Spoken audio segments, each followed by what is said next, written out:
Sweet Mama Africa. Rastafari, greetings and love.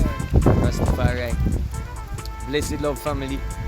We're here today in the beautiful sunshine Addis Ababa, Ethiopia, and I'm joined on the show by a very special guest. You know what I mean, an artist who has been making music from that time until now. He has worked with enough artists, enough producers, enough legends in the industry. You know what I mean? We're going to be reasoning about the works and all kind of thing. So brothers and sisters hailing all the way from the UK, one like Ras Solomon James Browne. Greetings, Ras. How's the eye? The eye is well, King Farai. His Imperial Majesty Emperor Haile Selassie Rastafari, as we bless up today the Battle of Adwa, 2nd of March. So we give thanks and praises for the spirit of Menelik, the spirit of Haile Selassie, the conquering lion, and all who went before and all who shall come. And we bless up the spirit and the love of Bob Marley, Rastafari. Yes, Aya. So we can kick off with talking about the Battle of Adwa, since it's happening today is the anniversary. Yeah. Like, what's the significance of the Battle of Adwa? Well, the significance of the Battle of Adwa is a great significance, because that was the one that really, toppled the European forces from invasion of Ethiopia, which would have extended and really could have been very detrimental and devastating for the whole of Africa. But true, you see, the spirit of Ethiopia held to preserve the independence of Ethiopia, and Ethiopia has never been colonialized or never been ruled by no one else but ourselves. So it was a great historical moment in I history as Ethiopians, the Battle of Adwa. Yes, most definitely, Yes, sir. For real. And so, like I say, we're here right now in Addis, in the highest regions, capital city. Obviously the eye hailing from the UK. Rastafari. What brought the eye in this time to Ethiopia, the promised land? Well, to be honest, which I could only be as a Rastafari, is that it's a mission, and Rastafari from that day to this day and the continuing days to come, Rastafari has always spoke about Ethiopia. We've always spoke about going to Ethiopia. The singers before I and I have always sung about Ethiopia, Ethiopia, the land of the rising sun, Ethiopia where the gods love to dwell, Ethiopia, the oldest civilization on earth, Ethiopia, the cradle of civilization. Ethiopia gave birth to Egypt. Ethiopia gave birth to the rest of the world. So Ethiopia is in our heart, and as Ethiopians, we must come home, We must come home to Zion, So the Ark of the Covenant is here, Here in Ethiopia, in Europe, you go to church on a Sunday. The priest lock up the door after church on a Sunday, which is only for a few hours. Here in Ethiopia, as the world should know, Ethiopia, people go to church every day. You could even be in the church all night praying like His Majesty and Empress Menen and all other greats, King Solomon, King David. Prayer is not just for Sundays. Prayer is for 24/7, right round the clock. It's prayer. The reason why Ethiopia is so free and independent, yes, you have the struggles. You see it? You have the struggles that is always influenced by outside influences. But as we're talking as the Brotherhood of Ethiopia, it's a great peaceful place, like you know, because you live here, so you know Ethiopia. So Ethiopia is an actual calling, you know, for I and I, Rastafari children, to come home to Ethiopia, to establish something here in Ethiopia, you know, and do something for yourself as a free being here on earth. Rastafari. You see it? Yeah. Yes, sir. So Ethiopia is a calling, and it will continue to call. And as it said, many are called and few are chosen. So you just have to make sure you're one of the chosen. You see it?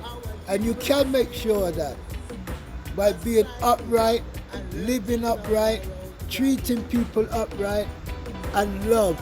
Spread love throughout the world. The ingredients, all the ingredients that make love is what make us. So if you want to love, look into yourself and you will find love. And with that love you can share it throughout mankind. His Imperial Majesty is a great example of love. When after the Italian Mussolini came again, right, from Italy, and wanted to defeat His Imperial Majesty, so again we had to preserve the independence of Ethiopia and defeat, with the assistance of our allies, United Kingdom, right? So what I'm saying is that, you know, people come and try to defeat Ethiopia, but it's never been conquered or colonialized. At one stage, you had General Napier, by appointment of Queen Victoria, who came to Ethiopia and destroyed many temples, churches. You understand what I'm saying? You know, he went into the Maqdala, you know, fortress, and destroyed many things, you know, and brought back to Europe, England, many of I old artifacts, original books, manuscripts with gold embroidery, colorful writing, you know, things that's been with us for centuries, was taken to Europe, to UK, and have some in the British Library, and all over, you know, Germany, France, it was all sold, you know, to all the highest bidders, you know. So these things what belong to Ethiopia, because what Theodore was doing, he was building a church, he was building a library and collecting all of the holy books and books of our history. You see it? And the wickedest thing that I deal with righteousness is that General Napier, they brought back the son of Theodore, right, Alameyehu, to England by appointment of Queen Victoria, and he died there because he was unhappy. You know, they took him away because he was next in line. They took him to England. I went to Windsor Castle and I asked to see my family, and they brought one of the lords and gave me a separate tour, around Windsor Castle. So when I went, I went there to see Alameyehu, but they was taking you all around. They wasn't taking you to Alameyehu. So I asked them if I could see Alameyehu. He's my family. So they called the Lord, and he took me and he carried me to where Alameyehu is buried and his body rests in the UK.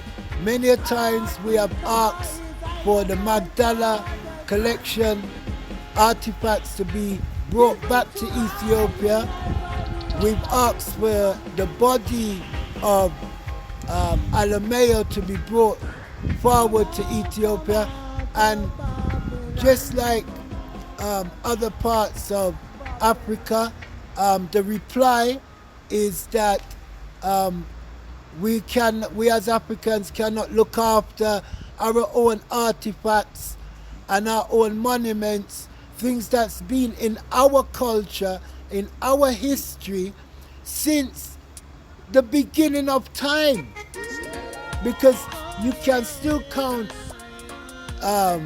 Lalibela, Aksum, you can still count Egypt, the pyramids in Sudan, the pyramids in Mexico. So what I'm saying is, it's not like that we are uncivilized people and we can't look after things that we have. You see what I'm saying? Because if it wasn't for us, Europe and the rest of the world wouldn't have what they have. Because as we know, that small chip that goes into the phone and the computer, the mineral comes from here in Africa. So it's not that Africa's poor, it's that it's being raped of its mineral wealth. Everyone else is living fat and eating off of the plates of us Africans. So all it needs is to be recognized as an equal people and all will be well. His Imperial Majesty made Ethiopia a part of the League of Nations. He also made Ethiopia be the capital for the Organization of African Unity. So, you know, it's a good place to be in Africa. And as long as people like ourselves come to Africa, come to Ethiopia, and do what is necessary to be done, then all will be well. You see, all will be well. So yeah, give thanks and praises to everyone who has come to Ethiopia from all parts of the globe to see Ethiopia through their own eyes, yes, and see how beautiful species of birds they are, beautiful species of flowers, you know, that blossom, and fruits and everything like that. So Ethiopia is not a place where it's barren, as you know. It's very green. It's very green here in Ethiopia. You know? So yeah, all is good, you know? So yeah. Yes, my brethren. Yes, sir. Yeah. Give thanks. Rastafari. Rastafari.